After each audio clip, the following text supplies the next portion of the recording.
Welcome back to the Loft. This is episode 6. Kevin Nichols, as user. We have Meg Cohen with us today. Meg, thank you for coming on. Thank you for coming. Thanks for having me. I remember I reached out to you on Facebook, and because I saw you had a great story that you wanted to tell and that you have told, and I definitely wanted to dive in a little bit for the people who are watching us. So explain a little bit about what you do and kind of where you came from a little bit. Okay, so I'm the founder of the Grace Project. Our mission is to restore hope through acts of kindness. Basically, what brought it about was my own personal story. Right. You know, I was homeless in California, Florida, Philadelphia, Michigan. So basically, like a couple random strangers showed me kindness, and that kind of pushed me to like turn my life around. That's awesome. So we're kind of looking to do the same thing for other people, whether it's like through addiction or mental health or anything else. Right. So you've been addicted, and you're 18 months sober, correct? Since I saw your Facebook page. A couple days ago. Congratulations. Yep, thank you. Congrats, that's awesome. So are you from Philadelphia? No, I'm from Warrington, but Warrington. I end up in Philadelphia when I'm using. Wait a little bit, because I was curious how you ended up in Michigan and California. And Okay, rehab. So Okay. I've been in over 70 treatment centers. I hit a point where no place in Pennsylvania wanted me. I AMA'd a lot of times, so right. Michigan was rehab and then a recovery house. Same thing with Florida. Right. And California was rehab, and I AMA'd there. That's awesome. And you explained that you have a little bit of a criminal background as well. I do. A tiny bit. You don't have to get into it. I know it adds to your story so much, and it adds so much to, where you ended up and what you're doing now. For people who don't know, she runs a program, I guess called the Grace Project, where you go and deliver food and supplies to the homeless, correct? Correct. We also did like a fundraiser for the holidays for kids that were in need. And like hopefully down the line, if we have the funds, it's about anybody who needs hope. So it's not just about people addicted. Throughout my life, there's been a couple of times that I feel that, my mom could have used something like that, or me and my sister as kids could have used it. So it's just kind of, it's kind of an all-inclusive thing. So me and Nick watched your interview and on ABC News. Your mom said that you knew you'd be more, but when did you realize that you would realize you'd be more? Honestly, that was like one of the most hindering things for me. Like I didn't have faith in myself. So I had been in so many treatment centers, and like this last time around, I was in treatment and I'm on drug court. So the parole officer and the director came out and they were talking to me, and I like broke down to them and I was like, I can't do this. Like, you might as well just lock me up now. Like, I've tried so many times, I can't do it. And then the parole officer was like, well, you're still here for a reason. And it was kind of like at that point where I was like, all right, well, I'm going to give this like one solid shot. Right. And if I still want to use, like, I'll use after 90 days of like working a thorough program. And like something changed. I started working a program and my life started changing. And like, I still don't look at myself like, oh, I'm meant for so much more. But, I have a message and I can help people. And like, it's almost a disservice to not utilize that, because I wish that somebody else who had my experience came to me and was like, hey, I made it out. When we're looking to find people to come on here, when he mentioned you to me, it immediately resonated with me. My brother was addicted for years. He lost his life last year to it. I'm sorry. Yeah, and so thank you. And so he was in Kensington, like similar to you, all over the country and all these different treatment centers, would stay for a little bit and leave. Kind of paint the picture for us, like how it all started, how long you've been battling this and all that type of stuff. Right. So it started, I would say like it started with drinking heavily. I started drinking probably when I was like 12 or 13. And like, it's kind of easy to like miss the early warning signs, like when you're in high school. Cause like, I thought I was partying like a normal high school kid, middle school kid, whatever. And like, at some point it turned into, okay, well, let me try Percocets because I was at a party and like other people are doing it. And like it progressed from there. Next thing you know, like you don't see it coming. I didn't wake up and say like, hey, I want to be an addict. You know, like that was, if anything, it was the opposite. Like I almost in a way thought I was too good. Like, no, I'm not, I'm too smart for that. Like, that's not going to be me. And it doesn't discriminate. It takes you by storm. Yeah, it just out of nowhere.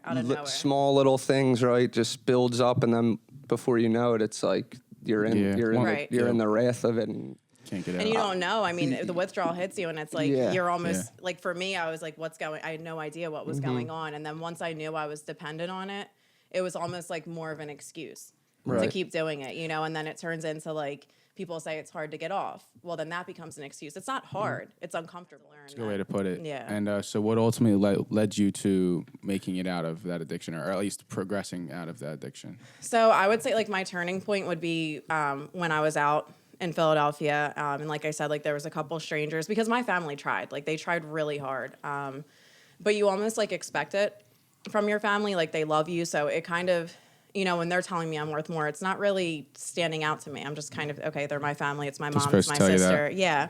But like, you know, it got to the point where it was so bad and like I was praying for signs, you know, and I was never like a religious person, never spiritual. You know, and like praying, like, show me that there's a reason for this, show me that I'm meant for more, like that this isn't what my life is going to be, or just take me, you know, like I didn't want to live anymore. Right. You know, so then there's a couple of different situations where like strangers stepped into my life and showed me kindness. And like, you know, one situation, there's a story on my Facebook and on the Grace Project page. This guy stopped along 95 when I was walking down the road with a blanket wrapped around me in the pouring rain. You know, and like he gave me a ride and he was nice to me. Like he didn't expect anything else. And I remember like, you know, kind of being like, maybe I shouldn't get in a car with a stranger, but being so cold that I didn't care. And I was like, you know, nothing is going to happen that hasn't happened already. So whatever. You didn't have a choice. Right. So, you know, I got in and like, he ended up just genuinely wanting to help me. And like, one of the things he said to me when I was like, why would you pick me up? I'm obviously a drug addict. I'm obviously homeless. And he was like, yeah, you're still a person. You know, so there was that. And that was like a big inspiration behind the Grace Project too. Right. And then there was a Spanish lady that had grabbed me when I was out there. And, you know, I was literally just praying. I was in an abandoned house and I was just praying. It was the same thing constantly, you know. So you said like you weren't a spiritual person and stuff like that, but No, that's interesting to me that you found yourself praying in those moments. Right. Because I'm familiar with Kensington, obviously, with everything I've been through and stuff. And the only way you can describe Kensington is hell. Can you describe some of those moments, like some of those nights? It's honestly, it's something that there's no way to describe it until you actually go there. You know, but kind of to put it in perspective, like, you know, it's so out of control out there that like there's no law and order. Because like the cops can't get a handle on it. It's so bad. You know, you walk down the street and like there's needles everywhere, uncapped needles everywhere. Right. The other day I was in the park. This was like, I think 2 weeks ago. And I just counted. It was like it was less than 5 minutes. And there was like, I think it was eight or nine uncapped needles just in this small section of the park. Yeah. People have needles in their necks out there, like right on the side of the street. They're smoking crack. Like there's kids running around, running next to people that are in the middle of shooting up. Kids are actually helping, like they're the lookouts on the block or like, you know, yelling dope, dope, dope. Like, it's crazy. You know, there's nothing like it. You know, I've been homeless other places. There's absolutely nothing like Kensington. What exactly led you to being homeless? Were you kicked out of the house or were you just... So a couple of times, you know, it was by choice because it was easier to just be on my own than like have to see my mom and like lie to her and try to convince her that I wasn't high. Right. But this last time around, she finally kicked me out, like rightfully so, finally kicked me out. You know, and this time, like every other time I had a car or like something. So like I could sleep in the car. You know, this time I was totally on the streets, but I needed it, you know, like it made me hit this new low. And like I said, through like praying and stuff like that. And like, you know, having these moments that I call God moments, and I'm still not religious, I'm spiritual. But, you know, there's just no denying them that there was something greater at work. And, you know, I think I needed to hit that low to kind of open my eyes up. I think it takes hitting rock bottom to really look into yourself and see what you truly are. And I think that's what happened with COVID, too. A lot of us had the time to reflect and, you know, realize, you know, what we actually wanted to do with our lives and where we wanted to go once it was all over. But so I wanted to get a little bit into the Grace Project. So explain to me how it even came about. Like, what was the first step that you took to get to where it is now? So, you know, it was never like something I planned on doing. My mom actually, the night that she picked me up and turned me in, I had asked her to bring food out. I knew like at that point what it was like to truly be hungry. She brought food out and it was like Wawa hoagies and everybody was so excited and like kind of swarmed us. And like my mom was able to see like the impact that had. So like I told her, like I remember saying, you know, I'm gonna come back out here one day, but not really believing it because like that required me to get my life together. Fast forward a year later, I think I just celebrated a year sober. My mom texted me and she was like, hey, like what areas should I hit if I was going to bring food out? So we started talking. I was like, you're not going without me. Like, you don't know that area like me. And like, that's you know, that's my thing. I was in it. Like, you know, it's important to me. So I told her I would make a post and like, maybe we'll get a couple other people involved. So I did. And like, it blew up. and That's we've been out awesome. there every week since. That's I think we incorporated as a nonprofit within a month of our first trip. And like, I'm doing the best to navigate it. It wasn't a plan for my life. I never saw it being this big. But like what I can tell you is it shows like the beauty in the world, because for so long it was like a dark place, and now how many people are interested in like, want to get involved. That's what keeps us going. It's not me, it's everybody else. It's great seeing the light and like people. Just everyone's going through something, so seeing everybody come together for the common good is an amazing thing. Yeah, and I feel like putting good out there brings it right back to you, and especially... And we want to get involved with it. Yeah, we were talking about, we hit you up to get involved. I would love that. Yeah, and like you said, everybody, there's a need... Everybody needs hope at some point in their life, like I said. So it's not just about people that are addicted. It's about so much more, because there's so many people who can benefit from something like this.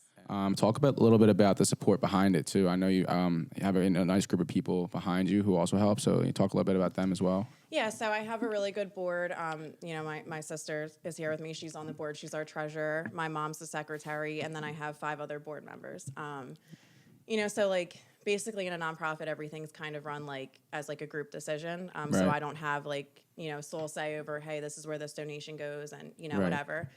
So there's that. And then like we have volunteers that they come out the first week and they're there every week since. My roommate, who's one of my best friends, I think she's missed maybe like 1 or 2 trips since we first started. That's awesome. She's so dedicated. She's a huge part. She cooks, you know what I mean, when we need her to cook. The people that were on ABC with me since the first week they came, they've been there every week since. Amazing. So it's like when people come out and they see it, they see the need for it, and it's great. I can't describe it. It's great. I also was curious on how you're able to maintain that every single week. Do you have people like you have donors and people who like cook in like where do you guys cook at like your houses and then this? So we have people will usually cook like at their house and then drop us off a meal that we just have to heat up in the ovens. So the last stop, it's a meeting house. So there's like AA meetings, NA meetings. Right. But they have an oven there. So like we'll just heat up the food there, and then we literally go and open up the trunks of our cars, and like we're serving food out of the trunks of our cars. That's amazing. Yeah. So but we have people that make donations. Some people donate money, some people donate like clothes, hygiene products. So and where can you donate? We have Venmo, Cash App. We have our website, www.teamgraceproject.org. So people can donate there. And then my mom's house is like the drop-off point. Talking a little bit, because we talked about addiction a lot recently in the episodes, but I definitely wanted to dive it into like being homeless, maybe some of your struggles, and just kind of what you sort of went through and what you got out of it and what you learned that you could carry on to give advice to others or to help teach others who can relate. Being homeless, like I said, being out in Kensington is different than being homeless in other areas. Right. There's a lot more danger that's associated with it. I had to go through a lot of treatment. I'm still in therapy every week because there's a lot that goes on out there.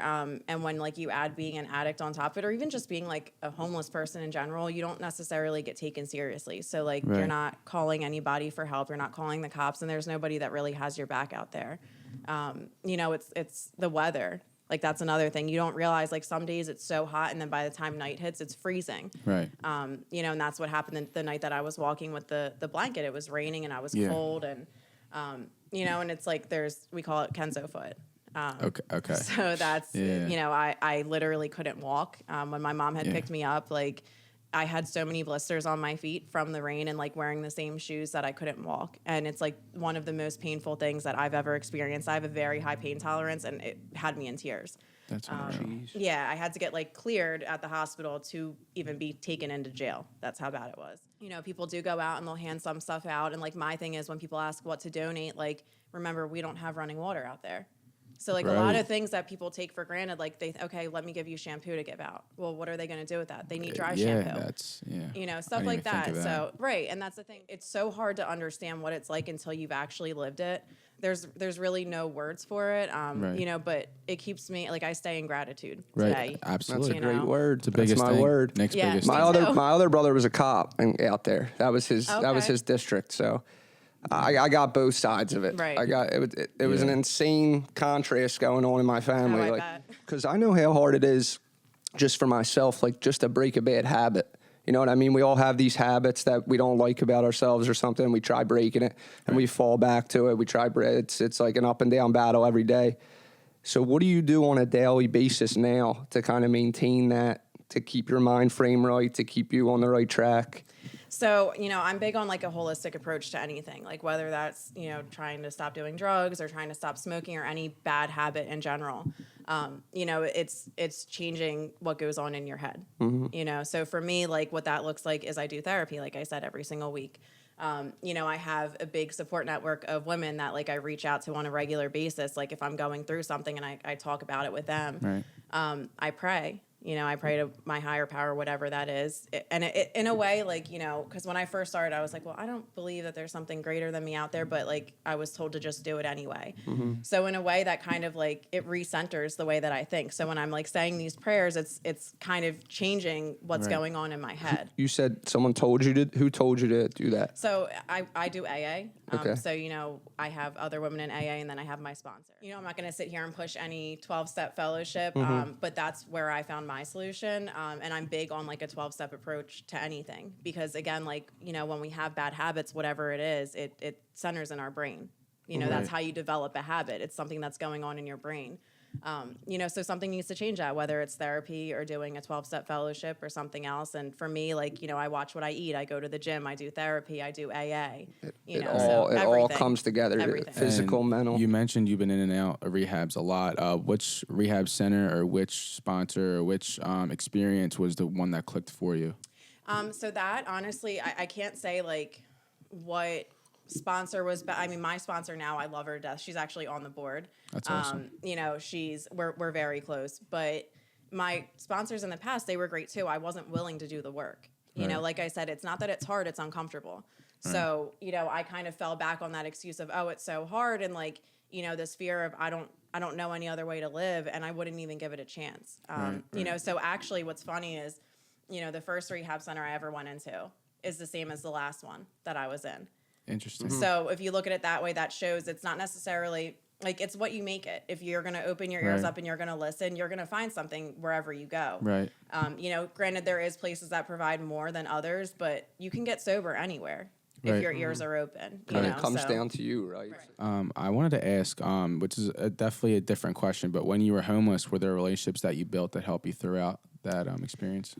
There's some girls out there that I still see today when I go out there. You're lonely, but the reality is we're in the same situation, and you can't discredit the fact that there's addiction playing a role too.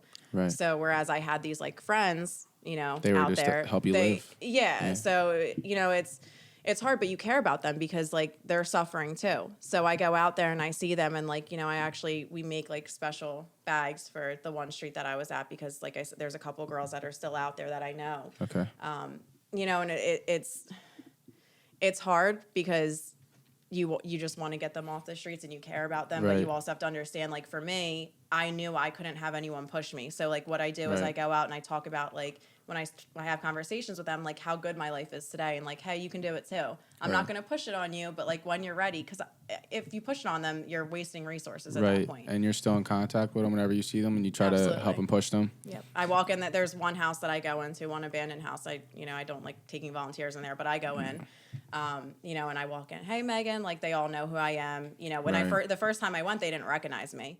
Did those moments do anything for you? Like when you were kind of out there just by yourself? And because it was interesting how in your darkest moment, you said you kind of found answers from a higher power. Right. So like, because sometimes I think you have to be in dark times to really find an answer. Like Yep. when everything's going good in your life and everything looks good and you're comfortable, like That's when it can sneak up on you for sure. Right. well, that's when like you don't need that answer. So, obviously like it's easier to notice the light when you are in a dark place. Right. So when I had those couple of strangers, like, the Spanish woman I started talking about, she had taken me into her house, like fresh out of coming out of the abandoned house, like, just praying for these things. And like, she stopped me and the woman who was translating was like, she's been watching you and like, she feels like you don't belong out here. And, pretty much directly saying things relating to like what I was praying for. So that's like an answer to So your prayer. Yeah. right. And then she knowing, because I was very transparent, like, my family won't talk to me because like I robbed my grandmother and like, I've been in and out of treatment centers and I smoke crack and I shoot heroin and like very just, blunt and honest. And she brought me into her house and she let me take a shower. She gave me clothes. She gave me warm food. And the woman who was translating didn't come in with us, but when I was leaving, like, she hugged me. And when I pulled back, like, we looked into each other's eyes and we both started crying. Wow. And, like, it still gets me, like, Right. I still get emotional about it because, that was like the moment where I was literally like, okay, there's something bigger at work. Were you able to rebuild any of those broken relationships that you had? Like, Yes. That's Yes. My grandmom and me have a relationship again today. Like, I was just there with my sister. Right. Me and my sister are extremely close. We were always close growing up, but when I was using, like, we lost that relationship.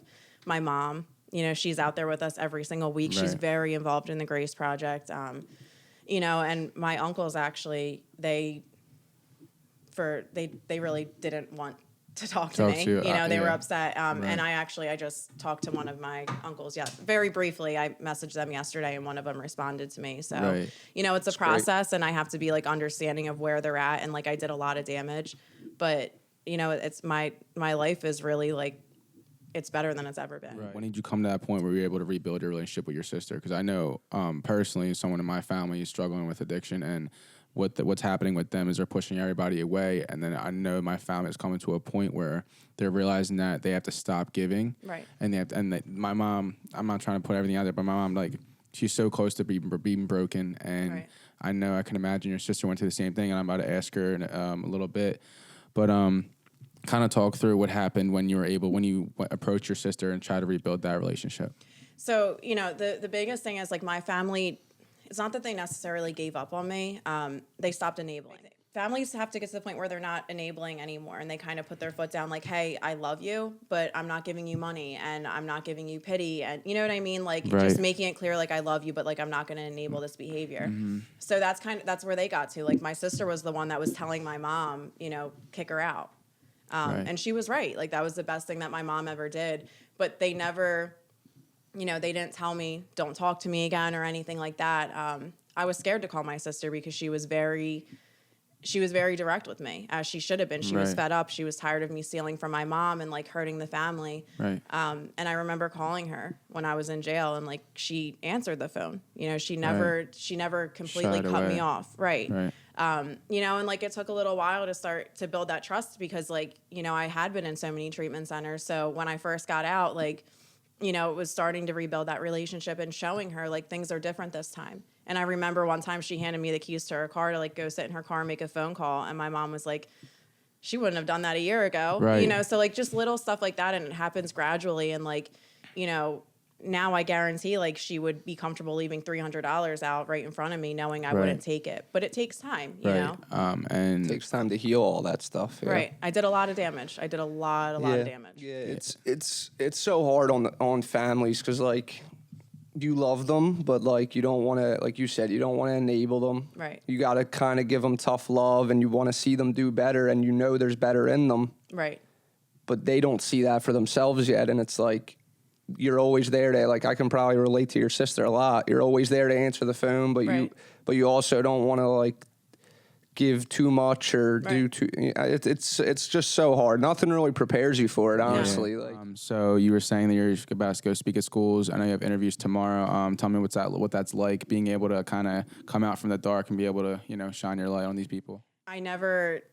I don't know. I don't think I can ever get You used never to pictured it. you Yeah. didn't think it was going to come, like, when you first got clean, you didn't think all this stuff No. would come from this. No. Right. Are you speaking to high school students, or So actually, when the initial article went out, I had a bunch of old teachers reach out to me and old guidance counselors, and kind of like because they saw like the early signs in me. I wasn't Right. the best. Like I had a lot going on at home growing up. And I acted out in school, so kind of them seeing like it come full circle, like it touched a lot of them, and they reached out to me. And my old gym teacher actually wants me to speak for 2 of her gym classes next week.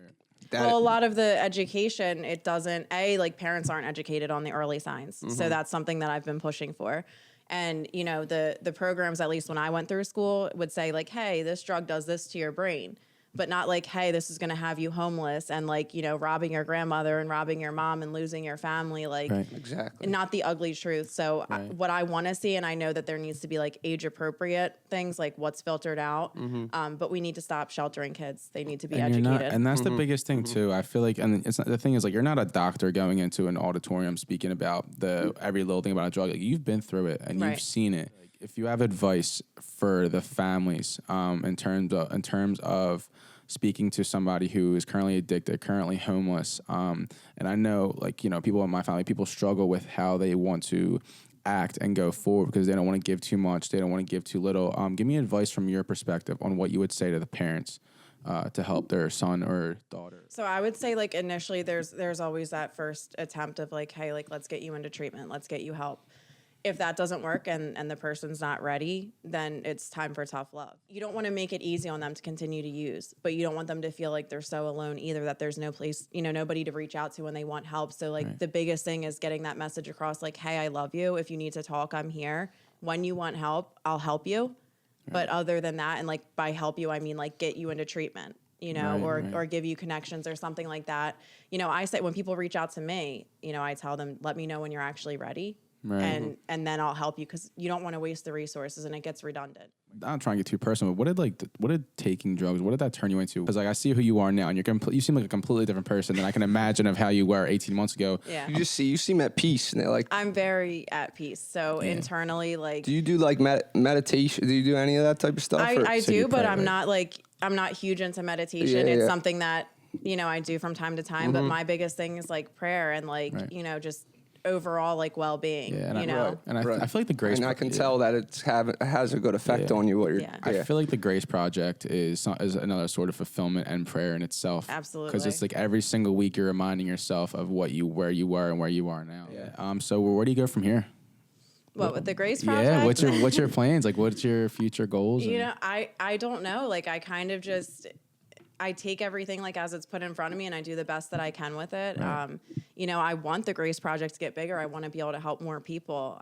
But again, it's not just me. It's everybody else that, whether it's donating or they're volunteering, that makes it possible. So like what I want to see is like something like this get into other states and like continue to grow even past that, because I feel like it's so necessary. Right. What have you seen as far as the reaction of the addicts and the homeless down there? What have you seen from them? Like their reaction to you guys being down there and stuff? So they're extremely grateful. Like one of the questions, like when people want to volunteer, like is about how dangerous it is. And it is dangerous out there. Like we've had shootings, a block away from us. But for us, we're pretty safe because they're so appreciative. When we're sweeping up at the ends, like a lot of times they'll wake other people up and be like, hey, come on, let these people sweep. Like they're helping us out. Right. They're always thanking us. So just showing them, hey, you're cared about, and getting that message to them. And then they see us that we're out there every week, no matter what. No matter what happens, whether it's raining, snowing. Yep, the riots. Have you seen anybody like that you knew from when you were down there, or seen anybody since you've been going back that has also gotten clean? Or I've seen people that have not gotten clean that are still out there. I've seen people who have gotten clean and relapsed and are back out there. And then I do know a couple people that are in, still in sobriety. Nice. So again, it comes down to how willing, the actual person is and how open their eyes are too. Exactly. Yeah. So do you think you found your purpose in life? I do, mainly because I used to like ask myself why I went through everything I went through, and this makes it all make sense. I wouldn't change anything about my past. I wouldn't change the things that happened to me, the things that I've done, because it's contributed to who I am today. Right. And I love helping people.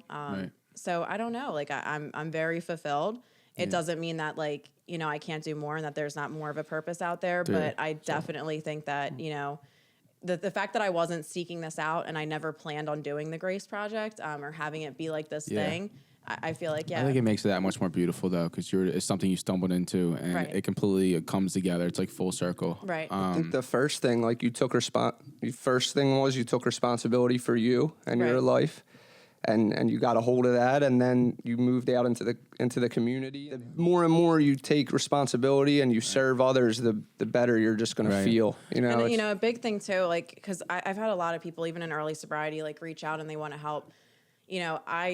I don't lose sight of me. So that's another, like, Right. you know, I know that there's going to be weeks possibly, like if I'm going through some stuff, I might have to say like, hey, I'm not going out this week. I got to take care of me. Take a Because you break. can't help others unless you're Unless helping I'm helping yourself, myself, and you right. can't love others unless you Right. love Exactly. yourself. Yeah. Give a little bit of piece of advice to somebody who is currently, if they're lucky enough to see this, maybe people who are in Kensington or those who are struggling through addiction, who are able to watch this. What's a piece of advice you would give them, or what would like some, not steps, but like what would advice we give them to let them take the first step, get them towards to where they need to be, so maybe they can make their own grace project or give back in their own way once they get themselves clean and get themselves together. You know, the biggest thing would be like never losing hope, obviously.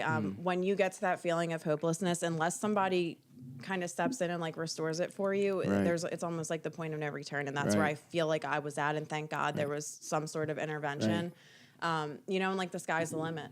Right. You know, if I can go from being in and out of jail the way I was in all these treatment centers and, Right. you know, having this record and destroying my family to like Right. who I am today, anybody can do anything. Think about it too, like how quickly you change your life. Like that's the biggest thing. Right. Like these people who maybe who are addicted or anyone who's struggling mentally, like if you just sit down and realize like it can only take something like that to switch Right. it up for you, that'd be huge. And Comes down to choices. Comes Right. down to you made that first choice. Once you make the choice, like, Yeah. and now you're continuing to make those choices at each and every day. Like the choices, it never ends. That's Right. one thing. It doesn't stop. You got to keep. Right. And the going. work never stops. You No, know, people like- think they get off drugs and like, you know, that's it. You have to No, work on yourself that's every just day. starting. And the internal, it's, you know what I mean? Even 5 years from now, I'll still be Yeah. going to meetings. I'll still be doing therapy. Like, you know, it's so important not to underestimate the power of our disease. You're never there. You've never reached the finish line. Like in anything in Right. life, you got to keep every day. I think it's Absolutely. the beauty of AA too, and the beauty of going every single week, especially for someone like you, because you're able to go back and tell your story every single week, and also have maybe if there's someone new who comes in, Right. who's able to listen to it, who's able to hear it, who it clicks for. You know what I mean? Said, where can they find you? What's your social media accounts? How can they help out? I'll have everything linked in the description, but like where can they find you? What accounts can they find you at? So we have Instagram, we have Facebook, you know, and then we have our website, which is teamgraceproject.org. Cool. And And then my personal pages, obviously, Yeah. you know, people follow that to Yeah, I get see you updates. have a lot of interactions on there because I feel like so many people have followed your story. Yeah, it's actually on my personal page at the point now because, you know, and it's understandable, and I don't ever want to turn anyone away. No. So if somebody like messages my personal account like about Grace Project stuff or like advice, I answer. So I actually like now people have to follow me because I hit like the friend limit. Yeah. You know, but that's okay. Like that's fine That's because fine. if they have something they want to directly talk to Right. me about. And you'll find new ways too. I mean, you're such a people person. I feel like even though you say you're not, I feel like you the way you come off is very direct and it's very easy to talk to. But Meg, thank you so much for coming on. Thank you Thank so you. much. I really appreciate it. This is episode 6 of the Loft. I'm Kevin Nichols. That's Nick User. That's Meg Cohen. And peace. That's it. Yeah. Yeah. So introduce yourself. All right, I'm Jocelyn Cohen. You're a Jocelyn Cohen. You're Meg's sister. I wanted to have you on for at least a little bit to kind of give the other perspective of someone who has seen someone suffering. Because I feel like there's a lot of people out there who have people in their families who are either homeless or addicted. And I feel like they can really learn from someone like you who has someone in their family who came from the other side. When your sister first was kicked out, was she reaching out to you a lot, and kind of explain that whole thought process? Not really. By the time she had gotten finally kicked out, it was already like probably a couple years of dealing with it. Right. So, and I was actually very cold in the beginning to it. Like I was one of those people where I was like, oh, addicts, like it's their choice. They made that decision, Right, like right. tough love kind of Tough stuff. love, yeah. And so it was really when it hits your house, it's a lot different. Yeah. But I definitely I was very cold to her in the beginning. Right. And I was saying from the beginning to my mom, I was like, you got to like cut her off. You got to do this. You got to do that. But like Right. when she would come to me herself or like ask for something, like I would like I give it was to, yeah. I was like the same exact way. Like in the very beginning, honestly, yeah, the whole beginning, I was the same way. Like it's their choice because I was just not. I was young, stupid, immature. Like I was just naive. I had no idea about addiction, anything. But then, like you said, it hits you, and then they come to you in like private or something, and you're always. Yeah. I always used to give in like to them You're when like- it was one-on-one. It's like you're torn. Yeah, exactly. But what was your relationship like before? we were always everything. very close. We're only a year and a half apart, so like we Yeah. were always like pretty much in the same schools and everything, like Right. hung out and pretty much had a lot of the same friends and everything. Like all Right. our groups would mix. And So that had to be really just- tough for you to see. yeah, and then on the other side of it, I'm sure like with what you're seeing, like you have a lot of people when that stuff does hit home where they're saying stuff like probably about like how they were raised, and you have Exactly. people that are like, Start oh coming- well, they were like raised like this certain way, Yeah, like, start and calling you're it like, your family. yeah, and you're like, but wait a minute, I turned out this way, Yeah. and like Right. it has nothing And so to did do my with other that. brother turned out good. Yeah. Yeah. People are so judgmental, and like they'll say horrible things about your family and about your sister, your brother, and it's like then you're like I've gotten in fights over it, everything. I you know? found myself defending things like on social media when you Yeah. have people Right. saying it. Like I found myself on the other end, like whereas before I'd be like, oh yeah, like it's their choice, it's this, that, Right. and then I found me being on the other side of it. Like I actually think I forced Megan to take her first shot, which is a little bit of guilt there. Yeah. Because when it hits close to home and to your bone, and it's something that hits close to your heart, you're like, that's when you start getting real aggressive and like And emotional. But when you're not the one dealing with it, sometimes it can be easy to just be naive and be like, oh, it's just an addict, you know? Like, Exactly. Yeah. Were you able to maintain a relationship at all during that when she was homeless or going through it? I mean, there was like when she was there was a few times when she would like overdose. I had to fly out to Florida or something. I'd fly out and like see her and stuff. There's in so many shock. times like that I would get that phone call from my mom and everything. So Yeah. like it came to a point where I was just like getting ready to like hear like Right. your sister's gone kind of Right, thing. right. You expect you start preparing yourself. Yeah, like mentally, and it makes you. I don't like I still cared about her and stuff, but you just get very Kind of cold. get numb to it. Yeah. It's like you hear it. That was one thing that happened with me. Like so many times, like same thing. My brother overdosed before, like a few times, and it's like you just get.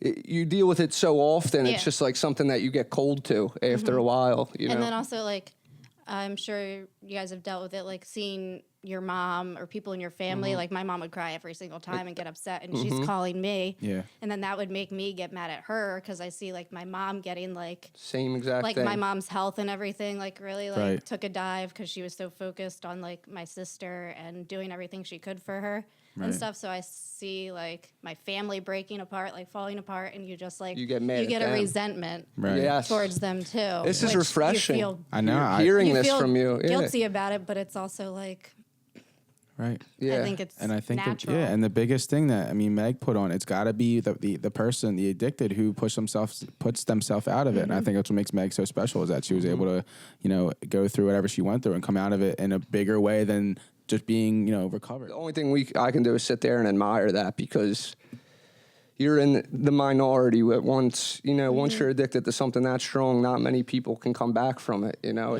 It's Right. something that's very Yeah. admirable. And so you're very involved in the Grace Project too, correct? That she was saying. Not as much as my mom. Like they're out there every week and stuff like that. Right, I right. live a little further away, but I have offered to take on more responsibilities because Megan's trying to do a lot of things like by herself, and Right. she needs to start letting Yeah. people help. Right. I mean, I can imagine it's your baby. You don't want no one else to take care of it. If you want to do it right, you do it Yeah. yourself. I completely understand that.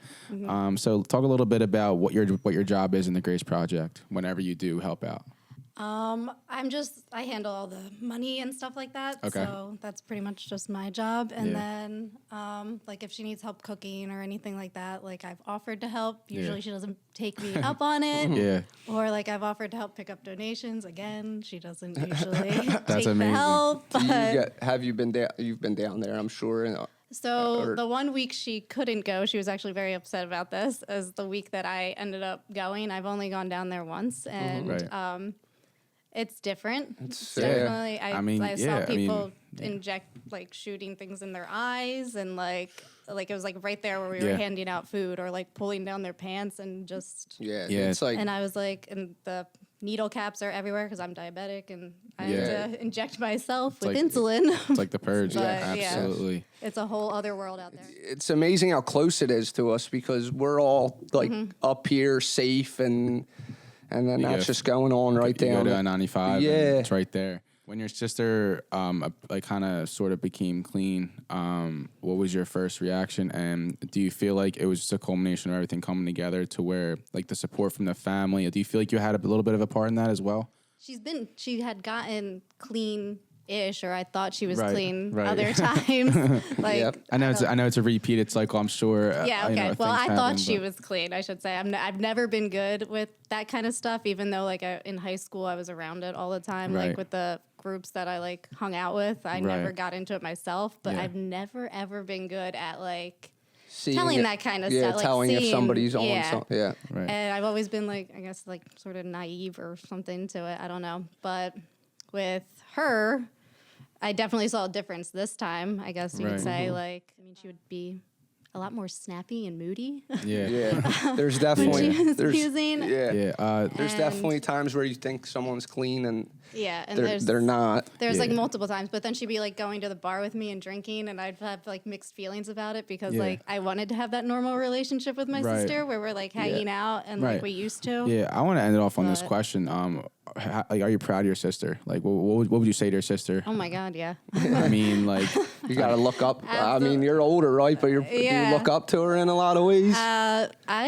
My sister has always been like, I've always held her in a very high light. She's always been the like super intelligent one. Like I was Right. always very creative, and she's Right. just always been super smart and like Yeah. always very caring. And that I think was part of her downfall in this Right. is she cares about people, and she Right. got mixed into, I guess the wrong crowd a little bit in Right. school. I don't want to say that either. yeah. but- That's one trait of a lot of people that go through addiction is like being people pleasers, and yeah. they're too like agreeable for their own good. Like they Yeah. just want everybody to, they don't want to like say no and stuff like And that. she would always try and help people too. Yeah, you wanna and so make she would everyone try and happy. help those people, and then I feel like I mean, got mixed something. into things. Well, something she touched on is that you have to be able to help yourself before you're able to help anybody Yeah. else. So I think Yeah. she was able to master that and conquer it. It's interesting you brought up like the resentful part of it, because that can happen in I feel like that's the word. Like every time something happens like to your mom or your dad, it's like you take all your anger out on them. Yeah, You know? Right. and it's such a struggle because you still love them, and Right. like then Right. you're sitting there and you're like, I can't be mad at them when they're like struggling Yeah. with this, and like you Yeah. still want to help 'Cause they're- them, at and the end of that's the where you day, have that. At the end of the day, Yeah. Like- at the end of the day, they're still battling So with a tough. disease. You know, they're battling with a disease, Yeah. and it's so hard That's because another. you know, like you said, you just want to help them, but at the same time, they give you a million reasons not to. But like you have so much love in your heart to where you still want to care. Yeah. Then there comes that point where you have to give that tough love and break them off. So break off from them, so maybe they can figure it out on their own. But that's one of the hardest things to do in the world, I feel like. And you know, I mean, like you said, some people come out of it, and some people, you know, they can't. And that's also something that you have to realize going into it is that possibility that they may not make it out, and you have to be accepting of that when you push them away completely, because right. that was like I think the biggest struggle for my mom and even myself when she finally was like homeless and Yeah. everything, and in Kensington, it was like we could never see her again, Right. but also she could never get clean if we keep helping her and doing these things for her Right. when she's coming. Every time you see that like little glimmer of them, Right. you know, Yeah, you just right. want to like It- help it- them and do it's- whatever. Like you see Yeah. the old them for a second, you're like, I- Yeah, and Yeah. like there's times where like you don't see them for months, and then Mm-hmm. they'll come to like Thanksgiving dinner or something, and then they'll be like, oh, it was crazy because they'll be okay for a little, like you said, they'll be Mm-hmm. all right, and you see that in them for a minute, Yeah. and you just want to like shake them, like Yeah, I mean, I want to end it off on Yeah. this. If there's people watching and they have family members, I hope people can really listen to this. And once again, thank you guys for coming on so much. It means the most to me, Yeah. more than you guys can even realize, because it's a story of somebody who got out of it and is able to turn it into something good. And I hope, like, you know, my uncle who watches this, like, that he can come out of it too, and he can realize that, you know, we had someone on here who was in it, and that they can eventually, because I've been keeping quiet about it, but like I just don't want to anymore. And because I know he watches them, he tells my mom about it, and like I hope he can really realize that, you know, you can come out of it, and there's never a time frame to where you can't rebuild relationships with families or give back. You know what I mean? So I hope my uncle who watches this could like really realize that, you know, it can be okay. So I really appreciate you guys coming on here, and thanks for having us. I really Thank appreciate you, it too. guys. It's such an amazing story. Just yeah. I really hope a lot of people see it It gives because a lot of hope hearing Yeah, I mean, the positives of it. It's just giving it's giving It a new does. perspective. Like this is what we do on the loft. Like, you know, we're up here in my house, but like at the end of the day, like we're giving different stories. Like, you know, the story episode last week was really brutal, and then we have episodes like this week where it's really uplifting, and somebody as special as you guys can really come on here and really just give your story. I know you guys are really busy and your lives are really like, you know, taking off from what you're doing, but I just want you to know it means so much to me and Nick that you guys are able to come on It here. means so much, and it's going to be important for like if there's someone that watches this, families, like if a sibling sees this of an addict, like when I was going through this, I didn't have something to look at and be like, oh my God, there's look, there's a sister, there's a brother who both experienced this. I can look to them and like it gives them a little bit of, Yeah. And they're able to relate to it. Like people are going to be able to see this and be like, oh, there's a sibling, there's someone who is addicted. Like there's actual real families going through it out and there. a nephew. And then Exactly, and a nephew, yeah. and I don't nephew. want to speak for Nick, but I bet he didn't think he was going to be sitting here talking to somebody who was going through the same thing with someone who also, you know, with their sister who did, you know, did come out of it and is making the best of their lives. You know? I never thought I was even going to talk about it again. I thought it was just that was like I never thought we were going to do this. Yeah. You know what I mean? Yeah. So And here we are. But once again, thank you guys for coming on so much. This is the little bit of bonus footage of the loft. So still episode 6, but thank you guys for coming on. And Thank you for having us. peace, right. guys. See you guys. Thanks.